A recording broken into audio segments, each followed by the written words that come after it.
భరద్వాజ్ గారు గత నెల రోజుల నుంచి అనుకుంటా తెలుగు మీడియాలో కోర్స్ సోషల్ మీడియాలో కానీ లేకపోతే డిజిటల్ మీడియాలో కానీ ఎక్కువ హల్చల్ చేస్తున్న ఇష్యూ లావణ్య, రాజ్ తరుణ్, శేఖర్ భాష, మస్తాన్ సాయి ఈ పేర్ల చుట్టూ తిరుగుతూ ఉందన్నమాట. ఈ కేసుని ఫస్ట్ నుంచి కూడా అబ్జర్వ్ చేస్తున్న వ్యక్తిగా మీకు కలిగిన అభిప్రాయం ఏంటి? అసలు ఏం జరిగిందంటారు? అసలు దీనికి పరిష్కారం ఏది అయితే బెటర్ అనిపిస్తుంది మీకు? పరిష్కారము అనేది కాదండి, మనం చెప్పలేం కానీ పరిష్కారం మనం చెప్పలేం కానీ జరుగుతున్నటువంటి క్రమం చూస్తే ఇప్పుడు ఆ అమ్మాయి అతని మీద ఎలిగేషన్స్ చేసింది, రాజ్ తరుణ్ మీద. నిజానికి రాజ్ తరుణ్ కొంచెం ఇమేజ్ ఉన్నటువంటి నటుడే. అతనికంటూ ఒక ప్రత్యేక గుర్తింపు ఉంది. అవును. గుర్తింపు ఉన్నటువంటి నటుడి గురించి అతని పర్సనల్ ఏరియాకి వెళ్ళి అతను నటిస్తున్నటువంటి సినిమా, ఇప్పుడు రిలీజ్ అయ్యి ఆడుతున్నటువంటి సినిమా ఉంది తిరగబడర స్వామి. అవును. ఆ సినిమాలో తనకు పేరుగా యాక్ట్ చేసినటువంటి మాల్వి మల్హోత్రాతో అతనికి రిలేషన్ ఉంది అనే దగ్గర మొదలైంది వివాదం. అక్కడతో ఆగలేదు. అది మొదటి సినిమా నుంచి అతను ఏ హీరోయిన్తో నటించినా వాళ్ళతో ఏదో ఎఫ్ఐఆర్ నడిపే పద్ధతిలో ఉంటాడు అనేది ఆవిడ మెన్షన్ చేసింది, లావణ్య. అలా మొదలైంది వివాదం. అంటే రాజ్ తరుణ్ని టార్గెట్ చేస్తూ తను మాట్లాడటంతో వివాదం ప్రారంభమై ఆ తర్వాత ఆవిడ వైపు టర్న్ అయింది. ఈ సందర్భంగా 13 సంవత్సరాల నుంచి మేమిద్దరం కలిసి ఉంటున్నాం. 11 సంవత్సరాల నుంచి మేమిద్దరం కలిసి ఉంటున్నాము అని చెప్పింది తను. 11 తప్పు, 7 సంవత్సరాల నుంచి కలిసి ఉంటున్న మాట వాస్తవం అని చెప్పి రాజ్ తరుణ్ అడ్మిట్ చేశాడు. 3 సంవత్సరాలు కలిసి ఉన్నామని, తర్వాత 7 అని తన అన్నాడు, 11 అని ఈఎంఐ అంది. ఏది ఏమైనప్పటికీ కనీసం 7 సంవత్సరాలు వాళ్ళిద్దరూ కలిసి ఉన్నారు అని ఇద్దరూ అడ్మిట్ అయ్యారు. అడ్మిట్ అయిన విషయాన్ని దృష్టిలో పెట్టుకుంటే ఇప్పుడు ఆవిడ అతని మీద ఎలిగేషన్స్ చేయటం, రెండోది వీళ్ళిద్దరూ లివింగ్లో ఉన్నాము అని చెప్పారు. అవును. ఆ తర్వాత గుళ్ళో పెళ్లి చేసుకున్నాం మేమని తను చెప్పింది. తను చెప్పి దానికి సంబంధించిన కొన్ని ఫొటోస్ ఏవో వాళ్ళిద్దరూ కలిసి కూర్చున్న ఫోటోలు ఏవో బయటకు లీక్ చేయడం జరిగింది.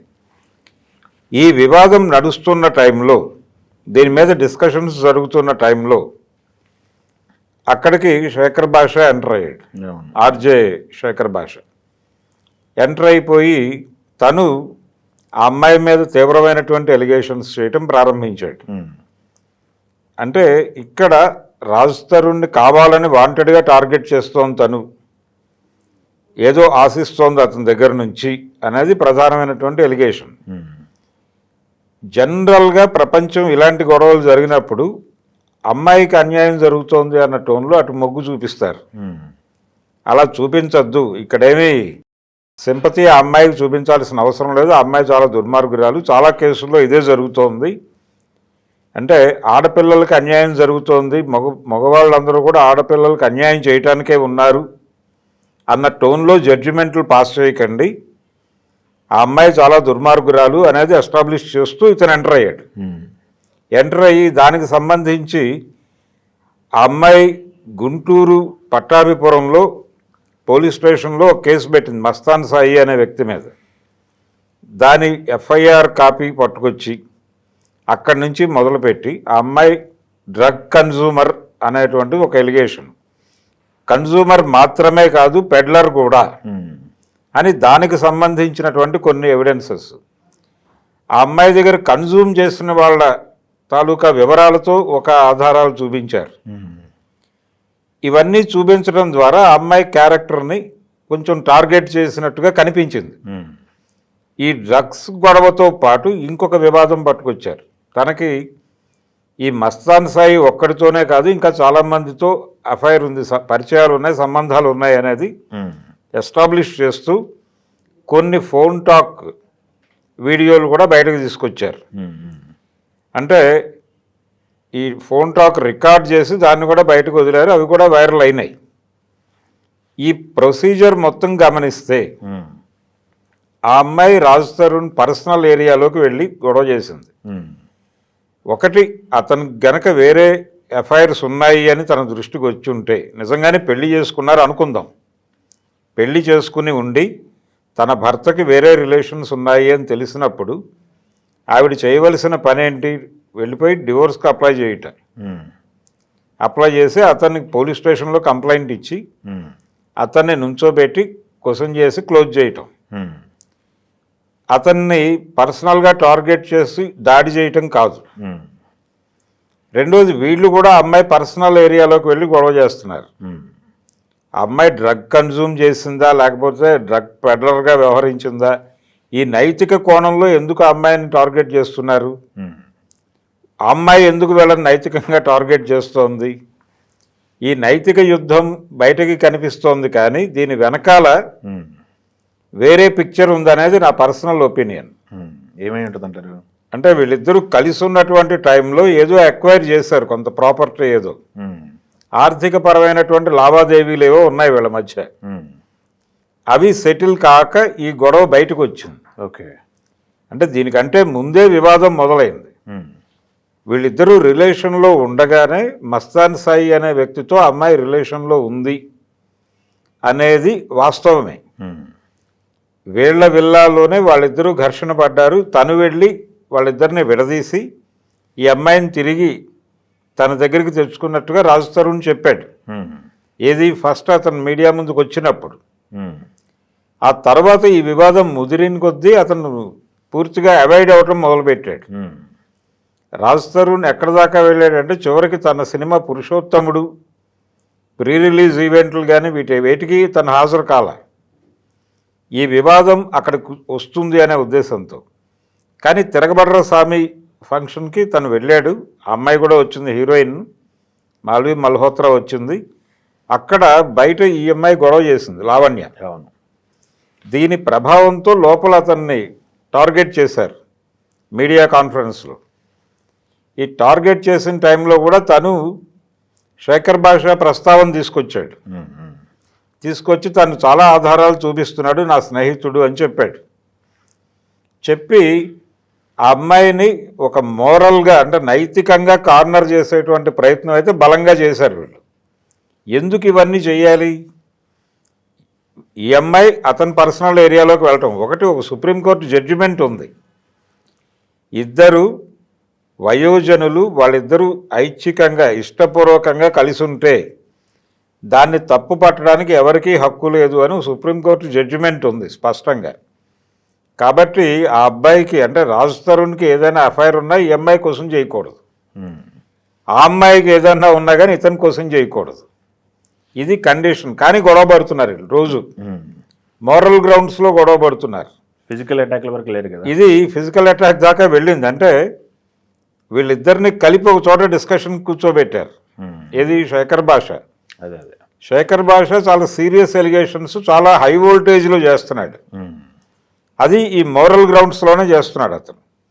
ఎక్కడి దాకా వెళ్ళాడంటే ఓ పక్కన డ్రగ్ ఫ్రీ హైదరాబాద్ చేయాలి, డ్రగ్ ఫ్రీ తెలంగాణ చేయాలని ముఖ్యమంత్రి గారు అనుకుంటూ ఉండగా ఒక డ్రగ్ బిజినెస్ చేస్తున్నటువంటి అమ్మాయిని, డ్రగ్ పెడలర్గా ఉన్నటువంటి ఒక అమ్మాయిని ఎట్లా సమర్థిస్తారు మీరు అని ఆ అమ్మాయిని సమర్థించిన వాళ్ళ మీద దాడి చేస్తున్నాడు అతను.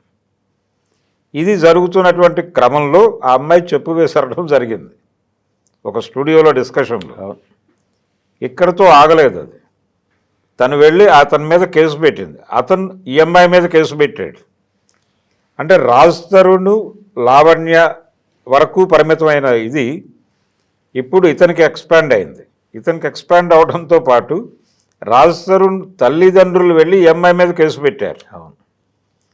ఇలా పోలీస్ స్టేషన్ల నిండా వీళ్ళ కేసులు ఉన్నాయి రకరకాల పద్ధతుల్లో. అయితే ఈ రప్చర్ అంతా ఎందుకు చేసుకుంటున్నారు వీళ్ళు? ఏం కావాలి వీళ్ళకి? అంటే ఆ అమ్మాయి ఏమంటుంది ప్రతిసారి, నాకు రాజ్ తరుణ్ కావాలి అంటుంది. ఇంత ఎలిగేషన్స్ పెట్టి ఇంత గొడవ అయిన తర్వాత ఎలా కలిసి ఉంటారు అనుకుంటోంది ఆ అమ్మాయి. అంటే ఏదో మోటో ఉంది. ఆ మోటో ఏమిటి? ఏదో ఫైనాన్షియల్ డిస్ప్యూట్ ఉంది అక్కడ, ఆస్తికి సంబంధించిన గొడవ ఏదో ఉంది. అది తను కోరిన మేరకు వాళ్ళు ఇవ్వడానికి సిద్ధపడలేదు. వాళ్ళు కూడా ఎందుకు ఈ అమ్మాయిని నైతికంగా కార్నర్ చేస్తున్నారంటే ఆ బేరం తగ్గించడం కోసం. ఇప్పుడు ఒక 10 రూపాయలు వాళ్ళిద్దరూ కలిసి అక్వైర్ చేసిన ప్రాపర్టీ ఉందనుకోండి, ఆ అమ్మాయి నాకు 5 రూపాయలు కావాలని అడిగింది అనుకోండి, అడిగినప్పుడు ఈ అమ్మాయిని మోరల్గా కార్నర్ చేయడం ద్వారా ఆ రేట్ కొంచెం తగ్గించవచ్చు ఓకే. అనే ప్రయత్నం అట్నుంచి జరుగుతున్నట్టుగా కనిపిస్తోంది. ఈ అమ్మాయి కలిసి ఉండాలి అనే డిమాండ్ చేయటం ద్వారా తన రేట్ ఏదైతే తను ప్రకటించిందో దాని మీద స్టాండ్ అయ్యే ప్రయత్నం చేస్తోంది. తగ్గే ప్రసక్తి లేదు అని. ఇది గొడవ. ఓకే. ఇది గనక సెటిల్ అయిపోతే ప్రస్తుతానికి ప్రపంచం ముందు నుంచి ఈ వివాదం వెళ్ళిపోతుంది. ఓకే. అయితే శేఖర్ భాష చేస్తున్నటువంటి అతను తన్ని తాను మెన్ యాక్టివిస్ట్గా చెప్పుకుంటున్నాడు. నిజానికి దానికి ఒక మార్కెట్ ఉంది ఆర్గ్యుమెంట్కి. అంటే చాలా సందర్భాల్లో అంటే ఈ సెక్షన్స్ అన్నీ కూడా మిస్యూజ్ అవుతున్నాయి అనే అభిప్రాయం చాలామందిలో ఉంది. ఈ SC/ST అట్రాసిటీస్ యాక్టు మిస్యూజ్ అవుతోంది, అలాగే ఆడపిల్లల్ని రక్షిస్తూ ఉన్నటువంటి చట్టాలు కూడా మిస్యూజ్ అవుతున్నాయి అనే అభిప్రాయం చాలామందిలో ఉంది. ఈ అభిప్రాయం ఉన్న వాళ్ళందరూ శేఖర్ భాషతో కనెక్ట్ అవుతున్నారు. ఇప్పుడు ఈ కనెక్ట్ అవుతారు అనే విషయం తనకు స్పష్టంగా తెలుసు. అంటే మనం ఆ మధ్యకాలంలో RX-100 అనే సినిమా విజయం చూసాం. అవును. అలాగే బేబీ అనే సినిమా విజయం చూసాం. అంటే మేల్ యూత్లో ఒక రకమైనటువంటి ఇబ్బందికరమైన ఆలోచనలు ఉన్నాయి. ఆడపిల్లలు అన్యాయం చేస్తే ఎవరు మాట్లాడరు, కానీ మగపిల్లలు చేసిన దాని మీద ఎక్కువ గొడవ చేస్తారు అని ఈ అభిప్రాయానికి ఉన్నటువంటి సామాజిక మద్దతుని కోరుకుంటున్నాడు అతను శేఖర్ భాష. దాని నుంచి అతను గేమ్ అతను నడుపుతున్నాడు, అతను ఆర్గ్యుమెంట్ అతను పెడుతున్నాడు. ఈ ఘర్షణ అంటే ఆ మధ్య ఎవరో రాశారు, లావణ్య వర్సెస్ రాజ్ తరుణ్, మధ్యలో శేఖర్ భాష అని. ఆ పరిస్థితికి తీసుకెళ్ళిపోయారు వివాదాన్ని. కోర్టులో కేసులు వేసుకున్నారు, పోలీస్ స్టేషన్లో కేసులు ఉన్నాయి. వీటన్నిటినీ సార్ట్అవుట్ చేసి దీని వెనకాల దీనికి వెన్నుదన్నుగా నిలబడినటువంటి ఆ ప్రాపర్టీ గొడవ, ఆ విల్లా అయి ఉండొచ్చు, ఏ విల్లా అయితే వీళ్ళ ఘర్షణకి కారణమైందో ఆ విల్లాలో వీళ్ళ భాగస్వామ్యం ఏమిటి అన్న దగ్గర నుంచి ఇతరేతర వీళ్ళు ఎక్వైర్ చేసినవి ఏమున్నాయి, వీటన్నిటినీ పరిశోధించి ఆ అమ్మాయికి రావాల్సిన న్యాయమైన వాటా ఏదో ఇచ్చేసే వరకు ఈ వివాదం కొనసాగుతుంది. దీనిలో ఎవరూ వెనక్కి తగ్గే పరిస్థితి కనిపించడం లేదు. ఓకే. దీనికి మరొక యాంగిల్ తీసుకొస్తున్నారు. ఇప్పుడు కులకోణం కూడా తీసుకొచ్చేశారు. తీసుకొచ్చి ఈ అమ్మాయిది ఒక కాస్ట్, అతనిదో కాస్ట్, ఈ కులాల మధ్య ఘర్షణగా మార్చే ప్రయత్నం కూడా ఒకటి జరుగుతోంది. అంటే ఇంకొంచెం బిగ్గర్ వేలో తీసుకెళ్తున్నారు. ఇంత ముదిరేదాకా దీన్ని ఉంచడం మంచిది కాదు. ఇది ఇమీడియట్గా సెటిల్ చేయటం అవసరం. ఓకే. ఈ లెవెల్కి వెళ్తున్నారంటే ఇది ఖచ్చితంగా ప్రాపర్టీకి సంబంధించిన గొడవే.